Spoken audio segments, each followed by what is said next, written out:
Hey guys, it's Felicia and Rome back with another Keeping It Real. And today we're talking about like self-care, therapy, all the things that we do to really focus on ourselves. And I feel like we spoke a little bit last time about like mental health, and we didn't dive into some of those topics because mental health has been so key for us to get through the journey that we are on becoming medical parents. And for us, we found out about Callie having Pfeiffer syndrome at like 37 weeks pregnant. So we didn't have a lot of time to process everything that was about to happen. We didn't have a chance to ask other parents what it's like. We just went through the delivery, got sent to the NICU to Seattle Children's, and we were just in the height of it and trying to figure it out as we went. And one amazing option or opportunity I got was through the hospital. They did this like postpartum survey and asked me a handful of questions. And at the end, she's like, "You are going through postpartum depression."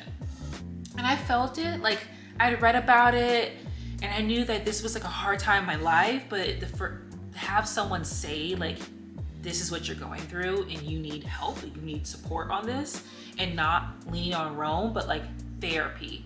And I was like, wow. So I started to have a therapist through Seattle Children's, and that was like the beginning of my therapy journey. Yeah, I just, like Felicia said, there wasn't much time at all to process anything. But I feel like just up to that point, you're already stressed anyway because you're like, we have a child coming. We know our life is going to change. What does that look like? All of those stresses and things that you don't think, and emotions you go through that you don't think you would have to go through on that journey. And really, Callie being born was when I decided, okay, enough's enough. I'm going to therapy. I had thought about it for the longest time. Like many, I didn't know where to start. I didn't know where to begin. I didn't know where to look. Quite frankly, I didn't know if I would be able to coexist and just open up to a random stranger. Right. And just processing everything. You know, I took myself out of my comfort zone, and I'm just like, if I'm gonna do this, I'm all in to do this, because my whole thing was, I don't want Callie to have to go through any of the generational trauma that I had to go through and that I carry to this day. And so that's why both me and Felicia work so hard, and as hard as we do, to make sure that she never has to see any of that. Yeah. Quick break to thank BetterHelp for sponsoring this video. BetterHelp is not a crisis line, it's not self-help, it's professional therapy done securely online. For me, I was going through postpartum depression, balancing being a mom, and I really wanted to lean to therapy, and BetterHelp is what I chose. They are able to align you and match you up with the perfect therapist. They have over 20,000 therapists to choose from. What I love is I use my phone and the BetterHelp app for all of my services. So when it comes to our phone calls, I just log into the app and we have it securely done through the app. I also can see the homework that I have and then also reach my therapist at any time. It is worldwide access, so wherever you are, you can have access to BetterHelp as well. And it is a really easy process to get signed up. To sign up, you simply download the app and go through their intro questions. Once you complete it, you'll get matched with your perfect therapist. And BetterHelp's therapists are timely and thoughtful with their responses, and you don't have your traditional waiting room. It's also free to change therapists if needed. And it's way more affordable than your traditional offline therapy. Before we get back to keeping it real, I want to show you a clip of my why and tell you how you can sign up on BetterHelp. Visit betterhelp.com/Felicia, that's better HELP, and join the over 2 million people taking charge of their mental health with the help of an experienced professional. And there's a special offer for all my Cali Crew listeners. So get 10% off your first month of betterhelp.com/Felicia. So click the link in my description for your own special therapist. Start living a happier life today with BetterHelp. Okay, well, again, thank you for BetterHelp for sponsoring this video, but this is a topic that is so important to us, and we just realized we couldn't stop the work. So now we're home and Rome has his own therapist. I have mine.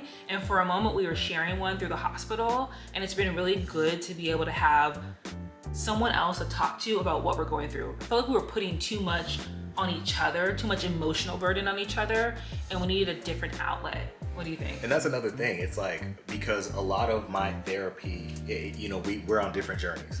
And so a lot of what Felicia was going to therapy for was the current situation and, postpartum and everything future. I'm looking back in the past and I'm just like, how do I change some of these things that I have to carry, these things that molded me who I am? So really, that's the way that we were able to make it work. Granted, were we probably pouring too much emotional stress on each other? Yes, for sure. Yeah. And so I'm glad that we were able to kind of draw that line in the sand and say, okay, I'm gonna get help for this, I'm gonna get help for this. So that way we can now meet in the middle and then just insulate Callie with So much love. so much love. And support. And I feel like everyone asks, like, how do you guys get through what you're going through? How do you guys work through it? And I'm like, because I think I'm gonna because keep it real. Let's keep it real. I don't know. But I was to say, I feel like it's because we're a team. Like, we're a partnership. And early on, I remember you saying, like, when I was going through so much emotion and like really having a hard time with like what this was gonna look like as a medical parent, you gave me the time and the grace to be like down here. And during that time, you held the family. Like, you were the strong person. And then like we kind of flip-flopped and you needed that time to deal with all the emotions.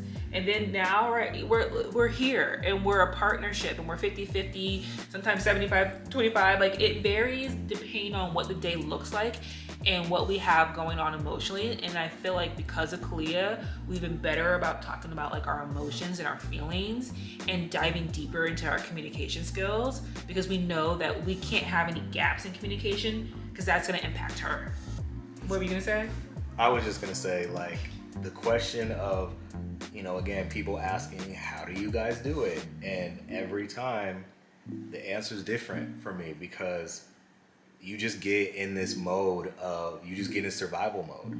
Like, your back's against the wall, you have to do something, and you just don't know what you're capable of physically or mentally until you're pushed to those uncomfortable limits. And like, the fortunate / unfortunate part about it is I felt my entire life I was pushed up against that threshold. And so that's why I was able to say, hey, go through, what you need to go through, get all your emotions, just express your emotions. Like, basically just be whatever you need to be to help take strides and make progress. And so, whether that's crying, whether that's, whatever you needed. And that's why I was okay with in a way, like, holding up our foundation, because, one person can't hold up an entire foundation. No. Like, it takes two people to come together and to build that roof, and so I was able to be the balance beam for a little bit, and then you were too. So we were able to swap. And, the medical journey thing, like I said, I've been going through for years. And so once it was unfortunate, that my daughter has to feel pain and feel fatigue and feel anything that she has to feel. And like, I kind of internalized that as a parent with, the parent with the medical complications already. But Yeah. You said something earlier, cried out. I definitely had some tears. I didn't shower without crying. Like, those first couple weeks, it was rough, and especially like leaving Callie in the hospital. That was tough for me. And you said something about your life and the things you've gone through and how now it's kind of prepared you for what you have today. And I feel like that's so true.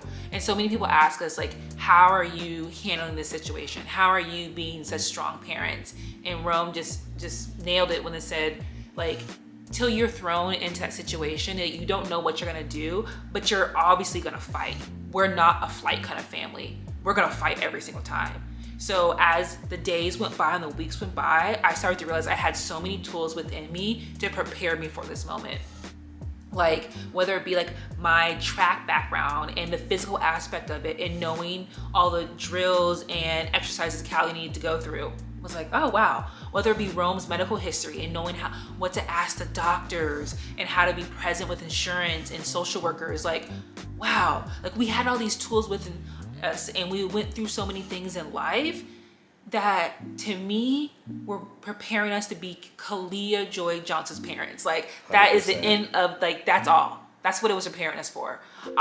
With track, I have fallen down so many times and I had to get back up. I had to work hours on hours and weeks and months and years to just improve by like a half a second. And it's like, it taught me that life is a marathon. And so Kalia's journey is chronic. It is a lifelong journey she will be on. It is a marathon. So we don't get too caught up in the highs and the lows. And we know that every day, if we make progress and we go forward, then this little girl is gonna just skyrocket and thrive. And that's what we've seen. And it's taken us taking care of ourselves. Yeah. And so I wanted to hop back into the therapy portion and talk about like what we looked for when it came to therapy. And I know for me, I wanted to look for someone who was a person of color. And I wanted someone who had history with postpartum depression, maybe the medical side of things. I needed someone who understood my journey and understood the things I need to talk about. So as you're looking for therapy, I think that's so key of like, what is the goal you have? Like, what is the trauma you have? What is it around? And is that person, that therapist, gonna align with that? You know, is it someone you want that's local? Is it someone that you're just gonna do online or phone calls? And so that's just some of the tips I have. What about you? You know, so a few things you said that I want to actually mention really quickly. So first, same thing. I was like, at first, I want a therapist that's black because any therapist that isn't black isn't gonna understand how it feels when the police are right behind you and you're gripping, just nervous because you had an incident with them. A therapist that's not black is not gonna understand what it's like to have a household just growing up in a black family with some of the things you have to deal with the just suck it up. I just needed somebody to relate to me. And so my therapist is actually out of Georgia. She practices in Washington State and Oregon, but she's out of Georgia. And so we video chat every single week, and she's a young black lady and we get along. My first therapist was a redheaded white lady and it was still great. Like she actually, I was so surprised with how much she related to everything that I was discussing. And to add to that, I was gonna say, yeah, so it doesn't always have to be the ethnicity. Yeah. It could be more that person knew so much about what we were going through. She knew about the hospital, she knew about the NICU. So that was like, that was amazing for what we were going through that situation. So 100%. And really, you know, I think that I would just double down and say, find a therapist based off what that trauma is. So PTSD, it's real. Chronic illness, you know, it's real. Just some of the emotions of feeling inadequate and, you know, underrepresented and all these things. Like, find someone whose expertise is in that and just be willing and ready to be vulnerable and open up. The one thing and why my therapy sessions always go great is because my therapist doesn't have to prod and pry information out of me. We sit down and she says, okay, so what happened this week? Let's talk about this week. And I said, oh, well, this stuff happened and this stuff happened. yeah, you gotta be willing to do the work. And you gotta be open. But also too, you have to be like willing to accept criticism about yourself. The crazy part is I'm so emotionally like in tune with myself. I know all of my shortcomings. I just don't know how to fix them. So like, cause some are so unnatural, showing emotion is one of them. Like that is something that comes very unnaturally to me. So being able to like, all right, I know that I have to be more affectionate and emotional. How do I do that? How do I like allow myself to be comfortable with working through that with everything else going on? And so that's, you know, the kind of conversations you have to be willing to have, and you have to be ready and willing to, when you do point that finger at yourself, to say, I'm gonna change this because I want to, not because I feel compelled that someone else is gonna make me. Because if she's just like, oh, you're not emotional, you need to change that, like, I'm not gonna put in the work to change that. I'm gonna be like, sorry. But like something that's for myself that I know I need to be better at. I love that.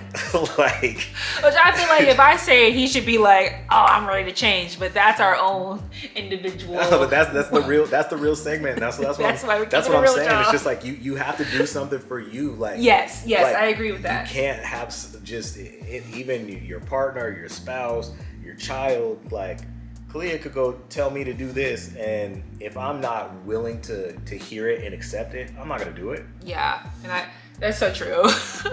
Well, I don't want this to be too long of a video, so we really want to dive into therapy, but we also want to wrap it up with talking about like the self-care aspect of it.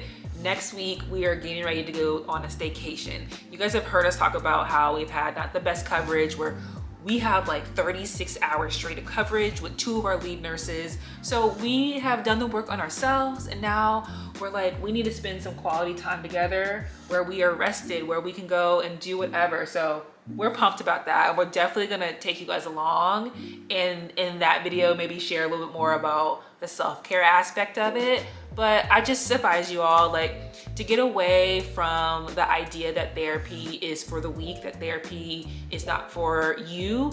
I think that everybody needs therapy. They need someone to talk to, and you'll just see yourself change for the better, and your relationship change, and how you even parent when you dive into that and do the work on yourselves. Yeah, the one thing that I would say again is anytime that you know, here's the thing, everyone needs therapy. I would say for everyone, go to therapy, try it out, because the one thing is there's a lot of people who like to look and compare themselves to other people in other situations. But really, the one thing that you see every day that subconsciously that you may not think you see is yourself. You look in the mirror, you see yourself. You look in your phone, you see yourself. If that's not a sign that like you are a huge priority for you, Right. and you need to do whatever you can for yourself. So Yeah. go to therapy. That's it. That's all I gotta say. Go to therapy. So true. All right, everyone. Well, thanks for joining us, Keeping It Real. We love the comments, so drop a comment below on just your journey with therapy, because we'd love to hear it. And we'll be back with another Keeping It Real. Mwah.